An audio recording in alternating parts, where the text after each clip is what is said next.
똘똘입니다. 똘똘. 똘똘이 무슨 뜻인지 보겠습니다. 여 워크숍 찾은 윤. 뼈 빠지게 뛰겠다. 추. 똘똘 뭉치자. 똘똘 뭉치자의 똘똘이었네요. 네. 어제 이 22대 국회 이 첫날 이 지금 다 한 자리에 모였습니다. 그리고 이 자리에 윤 대통령도 빨간 넥타이를 하고 함께했습니다. 여기가 어디냐? 국민의 워크숍 자리입니다. 이 워크숍 자리를 찾은 윤 대통령 뭐라고 얘기를 했는지 직접 영상으로 확인해 보시죠. 고맙습니다.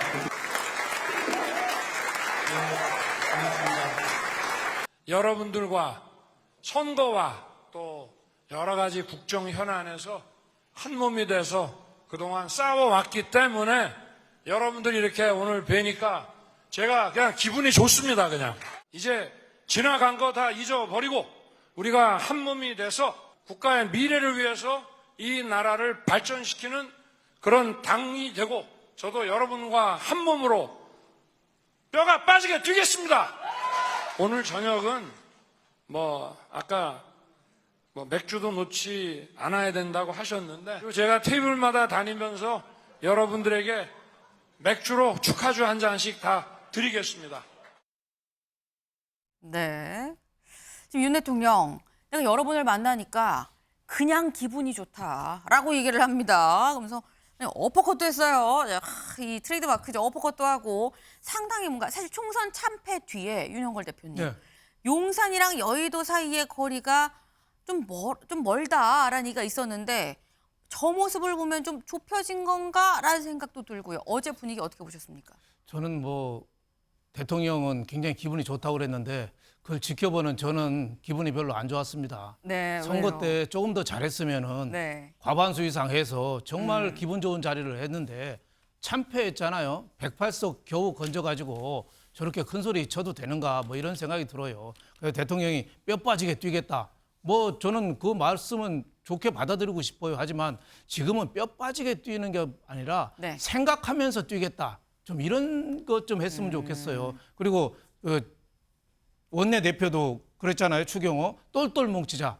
이것도 똘똘 뭉치지 말고 생각하면서 좀 뭉쳤으면 좋겠어요. 너무 열심히 하겠다. 최선을 다하겠다. 이거 하지 말고 정말 어떻게 하는 게 최선인지를 연구해 가면서 좀 하는 게 지금 수직적 장정 관계에 대해서 국민 불만이 높잖아요. 그리고 대통령실이 좀 변해야 된다는 욕구가 크잖아요. 대통령실이 뭘 변했는가를 지금 보여주는 거 이게 더 급하지 않나. 지금 낙천 인사들 모아서 지금 대통령실 비서팀을 지금 꾸리고 있는데 네. 여기에 대해서 국민들이 얼마나 호응하겠습니까? 지금은 국민들이 요구하는 게 제2부속실 설치라든지 그 특별감찰관이라든지 대통령실 스스로 혁신하는 모습 이거를 보여주고 당에 대해서도 내가 부하라고 생각하지 않겠다고 대통령이 얘기했지만 정말 당정이 어떻게 보면 수평적 관계로 하도록 대통령실부터 좀 먼저 바뀌려는 그런 좀 각오가 좀 필요하지 않나. 그리고 국민의힘도 지금 중진들이 각자 따로 놀고 있어요. 개헌해야 된다면서 어떤 분은 임기 단축해도 된다고 하고 네. 어떤 분은 또 최상병 특검법에 왜 반대했는지 모르고 아무 설명도 없이 반대하고 각자 따로 놀고 있어요. 이러놓고 건배사 같이 똘똘 뭉치자 국민들이 몇 사람이나 호응하겠어요. 정말 국민의힘이 생각하는 정당이 좀 됐으면 합니다. 네. 지금 뼈 빠지게 하고 똘똘 뭉칠 때가 아니다. 생각을 강조를 하셨어요. 그러니까 이 말씀은 이런 걸로 이해를 합니다. 열심히 하는 게 중요한 시기가 아니라 방향 설정이 중요한 시기 아니냐. 그 말씀을 해주신 걸로 지금 이해가 됩니다. 근데 지금 보면 아까 요 사진에 보면 윤 대통령 있죠. 윤 대통령인데 요 옆에 마이크를 잡고 있는 사람은 황우여 비대위원장입니다. 황우여 비대위원장. 근데 황우여 비대위원장 일전에 내가 윤 대통령 만나면 요 얘기 할 거예요. 한 게 있었어요. 무슨 얘기인지 들어볼까요? 그래서 탈당을 네. 아마 생각하고 있을 거다. 이런 보도도 좀 나오지 않았습니까? 제가 저기 대통령 만날 기회가 있으면은 그런 생각을 꿈도 꾸시지 마십시오. 그런 일이 있다면은 제 임기 내에서는 저는 그건 반대합니다. 예. 대통령을 만날 일이 있으면 절대 그건 꿈도 꾸지 말아라. 그렇게 말씀하신다는 거죠? 네. 알겠습니다. 우리가 한 몸으로 가야 되는 그게 하나의 우리 헌법의 구조거든요. 네. 네. 그리고 며칠 전입니다. 며칠 전에 뭐라고 얘기를 했었느냐. 내가 대통령 만날 기회가 있으면 아유 뭐 탈당 이런 생각은 꿈도 꾸지 마시라고 얘기할 겁니다라고 얘기를 했습니다. 근데 어제 만났어요. 그럼 만났으면 최창효 교수님 얘기했을까요? 탈당하지 마세요라고 얘기했을까요? 황우려 비대위원장 성격이 그런 얘기 안 했을 것 같아요. 제가 아는 황우려 비대위원장은 이렇게 무슨 강당 있는 얘기를 하는 분이 아닙니다. 지금 어떻게 변해 계신지 모르겠습니다만. 그리고 황우려 비대위원장의 말에 상당한 모순이 있어요. 자꾸 한 몸이라고 그러는데 여당은 물론 당정 협의가 있고 대한민국 정치의 특정 구조상 말이죠. 그거 인정합니다. 그리고 이제 하나 여권이에요. 또 여권 연합이기도 하고 집권 연합이기도 하고 말이죠. 네. 근데 여당은 또 국회의 일각이에요. 국회는 일단은 입법부는 행정부를 견제하는 곳입니다. 입법, 사법, 행정의 3부가 견제하고 서로 상호 견제하는 거, 견제가 균형 아니에요. 근데 그게 일단 기본이고 그 다음에 이제 여권, 집권 연합의 얘기가 나와야 되는 게 정상이에요. 황우려 저분도 황우려 비대위원장도 판사 출신 아닙니까? 법전 출신인데 한 몸이라는 게 무슨 말입니까? 지금 수직적 당정 관계가 문제가 돼가지고 이 지금 졌다라는 게 일반적인 분석이고 평가인데 명색이 지금 집권당의 비대위원장이라는 분이 패배하고 나와서 연찬의 워크숍에서 말이죠. 이런 얘기를 한다는 게 완전히 윤심을 위해서 우린 똘똘 뭉치라는 얘기밖에 해석이 안 돼요. 이래가지고 아까 우리 민주당 얘기 끝났습니다. 어떻게 경쟁을 합니까? 민주당은 지금 완전 그야말로 똘똘 뭉쳐가지고 이재명 사당화 얘기가 나오는 판인데 뭔가 지금 지금 진 쪽 이건 이긴 쪽이라고요. 이긴 진 거를 모르고 저렇게 얘기를 하고 있으니 저 당이 도대체 지지율이 모르겠어요? 그리고 뭐가 뼈빠지 일합니까? 뼈빠지 뭐고 다 잊어버리면 안 돼요. 성찰하고 기억해내야죠.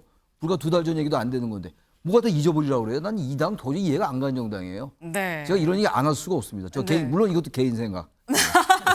네, 알겠습니다. 네. 개인 생각이십니다. 네, 개인 생각이세요. 네. 말씀하자 점점 화가 막 이렇게 올라오시다가 이제 개인 생각으로 마무리를 해 주셨는데, 네. 사실 어제 워크숍의 어떤 분위기를 한마디로 정해라 그러면 우리는 하나, 뭐 약간 요런 분위기였습니다. 근데 요 하나에 속하지 못한 사람이 있었습니다. 다음 기사를 좀 볼까요? 여 뭉친 날 한동훈 지구당 부활이 개혁. 네. 성재준 위원님. 사실 뭐 한동훈 위원장이 어제 SNS 글을 했다는 건 잠깐 뒤에 저희 얘기를 하고 여 뭉친 날 한동훈 위원장은 사실 그 자리에 없었습니다. 분명히 한동훈 위원장 입장에선 아니 내가 전국 다니면서 내가 안훌퉁 지역구가 없고 그중에서 다 당선이 되고 한 건데 정작 자신이 없는 워크숍이라는 거거든요. 한동훈 위원장은 어떤 생각을 했겠느냐. 아무래도 지금 시점에서 한동훈 위원장이 지구당 부활에 대한 얘기를 지금 이제 페이스북에다 거의 2번이나 입장을 냈습니다. 그만큼이나 굉장히 강조를 하고 있는데 한 번 입장을 내고 난 뒤에 또 반발이 있었죠. 홍준표 시장이 바로 예상이 됐던 것처럼 반발을 했습니다.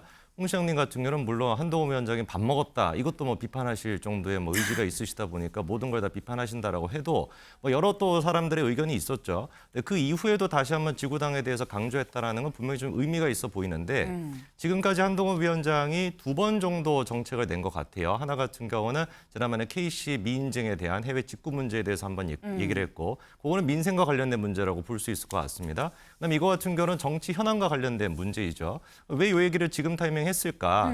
당연히 정치적으로 해석이 될 수밖에 없는데 정치적으로 해석을 해보면은 아무래도 한동훈 위원장 같은 경우는 원내 기반은 약하다라고 하는 게 많은 사람들의 평가입니다. 그러다 보니까 지구당과 같은 어떤 기본적인 조직을 통해 가지고 원의 확장력을 좀 키우려고 하는 거 아닌가? 이렇게 저희가 분명히 해석을 해볼 수 있을 것 같고 네. 저는 아까 전에 이제 그 최창현 교수님 얘기를 해주신 것처럼 황우여 지금 비대위원장의 발언은 굉장히 좀 부적절한 게 아닌가라는 생각도 저 개인적으로 듭니다. 왜냐하면은 한 몸이라고 하는 얘기에 대해 가지고 헌법적 구조다라고 하는 표현을 쓰시더라고요.